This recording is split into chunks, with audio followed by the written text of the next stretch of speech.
I dismissed the first hints as simple fatigue. At the end of a shift, the cursor on my monitor began leaving thin little tails as I moved the mouse, threads trailing behind the arrow for a fraction of a second before dissolving. In our dispatch room we have 5 screens, 2 cameras, a map, an event log, email. My eyes skimmed across them all at once, pupils jerking like a pendulum. I switched on night mode, dimmed the brightness, taped over the blue indicator lights. The tails didn't go away. A week later, the afterimages started catching on everything. Nastia's hand, reaching for a cup at the desk beside mine, left a transparent glove hanging in the air. A car's headlight in the parking lot flared and, when it went out, left behind a second paler light off to the side, like a comet. I blinked more often. It felt like blinking spun a reel, smoothing the world into proper motion again. On the crosswalk home, between the white stripes, tiny dark dots would flash, an inky eye at every crossing of lines. The more directly I looked, the smaller they became, glance away, and the dots swelled, as if someone hiding in the corners had just laughed. The neurologist said, "Sounds like Palinopsia." I asked what that was, and he explained. Afterimages. It can happen with migraines, occipital lobe issues, certain medications. He paused. Do you spend many hours in front of screens? I smirked. That's like asking a fish if it swims a lot. He recommended glasses with a warm tint, less contrast, more sleep. I bought the glasses. You can't buy sleep. The filter did soften edges, but it also lit a new fire. Letters on paper would smear, leaving a ghost line above the real one, like a shadow counting along with you. At a bus stop, a woman sending off her son left beside him a second, transparent mother. Identical for an instant, and I flinched hard enough for people to notice. A projection of the brain, I told myself. The real question is how transparent it feels when you're looking at a doorway at 3 in the morning. I tested it too late. I woke, as I often do, to find my heart already racing while my thoughts scrambled to catch up. The hallway split my bedroom from the kitchen, with a strip of light leaking past a loose curtain, the street lamp outside carving a thin rectangle on the floor. In that rectangle stood me, not a man. Well, not another man. Me. My shadow, only solid. Solid all the way through. Same posture, same stoop, same hollow under the chin I hate in photographs. Standing there, breathing. I couldn't hear the breath, and my skin under the sheet didn't answer in kind, but in my head was that same certainty you get when you meet your own eyes in a mirror. By the time I blinked, I had dissolved, smeared away. What remained, the brick of light on the floor, the wardrobe, the drying rack, looked innocent enough. I sat up, drank some water, switched on the nightlight, and then turned it off again, as I always do now. Light from sharp things makes the world something it isn't, and I'm not ready for that world anymore. After that came the work drama. The factory cameras became like pores in my skin. In infrared, red and black, it was calmer. People as warm shadows, machines as cold blocks. But the boss liked live color feed, and in daylight the monitors flickered at a frequency I'd never noticed before. The forklift scene would repeat 3 times. The real forklift, its pale afterimage trailing it, and another one off to the side, either signal lag or my brains. At one point, the second, non-existent forklift rolled toward a real person. I stood and ran like an idiot, shouting, "Stop!" The guy turned. The forklift was 2 meters away. I stood in the aisle, flushed, while 2 workers laughed. "You need a vacation, man." I nodded. "Yeah."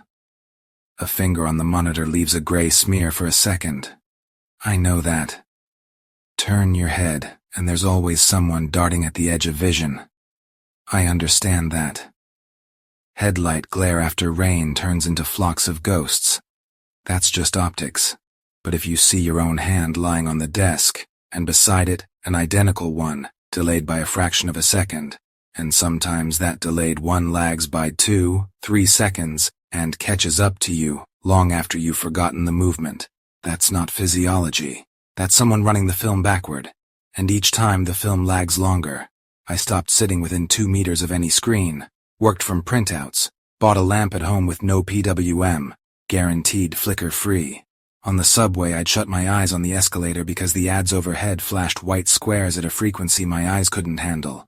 I was going blind for my own safety. Each new trick worked for a week, maybe 2, until my brain, it seemed, caught up. Then, the afterimage caught up to me. The doctor ordered an MRI. Probably migraine without pain, he said. It happens. Or post-stress. I lay in the tube, listening to the tram-like clatter of magnets, counting tick, tick, tick. In the most inhuman noises, like in the car wash, like in the plant, there's always a rhythm. You live for that rhythm. In the evening, the doctor called. All clear. That's good news for anyone, except someone looking for a reason. I stopped driving. Traffic lights left red copies floating past the real one, and there were so many of them, all seeming more important than the signal itself. I misjudged distances when afterimages came toward me. Once I hit the brakes for a car, and a truck behind me smashed in, his metal crumpled, my bumper barely scratched. The driver got out, cursing, "You braked for nothing." I couldn't argue. I had. In winter, snow stopped the afterimages outside, but switched them on indoors. The whiteness in the windows added a second layer to the world. I'd walk to the kitchen and see a transparent copy of myself from 2 seconds ago. Not a ghost. Just me. Not yet. Gone from my eye. A man who puts the spoon into the same cup twice. A man who holds the door twice. The second me always dissolves, and you can't help feeling a small irritation at it, like an echo that hangs too long in the speakers. Anyone who's stared at a chessboard too long knows. Sometimes dark dots shimmer between the white squares, and sometimes those dots stick around after you take the board away. Once I laid a chess diagram out on the table and stared for 10 minutes until my head started to hum. The dots lasted another 20 minutes, on the wall, the ceiling, my hands. It was an experiment of sorts. It proved my enemy wasn't something scary, but the way the system works. That was funny and frustrating all at once. I went to my parents' country house. Technology there was just a lamp and a kettle. In the day, a stripe of sunlight on the floor gave me no chance. The afterimages danced like dust. Evenings were quiet. Quiet is everything that lingers, ferments, proofs like dough. I'd sit in an armchair, waiting for sunset to reach the frame, and with it all the second frames, people, objects, trees, would recede. In darkness, Palinopsia retreats, not magic, just like switching off a projector and leaving a blank screen. 5 days in, I was relaxed enough not to scan hallways before walking through. One night, going to the bathroom, I saw a figure by the mirror. Shoulders, a tilt, that hollow where the head should be. That's me, I thought. Just look calmly, it's an unfinished frame. And then the picture did something it had never done before. It turned to face me, fully. Not twitched, not caught up, not stepped forward. Turned, clean, as if it too had been living in that hallway and finally found room to pivot. I stepped back, heel hitting the side table, crouched, gripped the handle. My heart leapt from my gut to my chest like a wet fish. I told myself firmly, Palinopsia can't turn. It's leftover motion, without will. You can't see more than entered your eye. You can't see something that wasn't there. And then, I remembered. I had been at the mirror 30 seconds earlier, adjusting my belt. That's when I left the frame. It had just caught up, and I had turned there, at the mirror, to leave the bathroom, so there was no independent turn, no new magic. Just a delay longer than my memory. That calmed me, briefly, because from that explanation comes another. If the second me catches the first, not in half a second, but in a minute, 5, 10, There's a chance I'll forget the original and decide it's someone else. Then I'll need locks, cameras, police, and God, none of which will stop an image I've already seen. I went back to the city, quit my job, signed the papers. In my pocket was a neurologist's note. Avoid strobing lights, sharp contrasts, overexertion. Like telling a fish to avoid water. But in the countryside sense, it works. A fish can dive into the deep hole. That night I turned everything off, sat on the floor, leaned against the radiator. In darkness there's always a moment when you stop waiting and start seeing the dark as a fact, like furniture. I breathed as the doctor taught. Long inhale, slow exhale. Then I closed my eyes, and there, instantly, on the inside of my eyelids, a rectangle flared, like a door. Pure physiology. Phosphonies. Then, through the rectangle, I walked past. Just like in the hallway, only greenish. Like an old photograph. I walked and stopped. I couldn't feel my skin. My brain was alone. And this time it didn't scare me that the picture was there. What scared me was that it was there, without light. The salvation I'd clung to, darkness, turned out to be just another screen.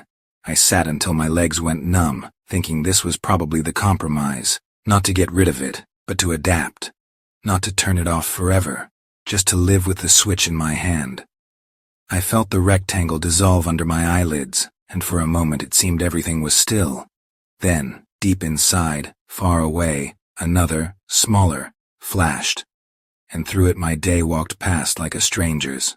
Not dangerous, just catching up. And I whispered to myself, not for effect, just to catch the rhythm. It's an afterimage, just an afterimage. Sometimes I think all of this is about fear. That we're afraid of our own delay, our own memory, its clumsiness. But I'm no philosopher. I'm a man who catches leftover images.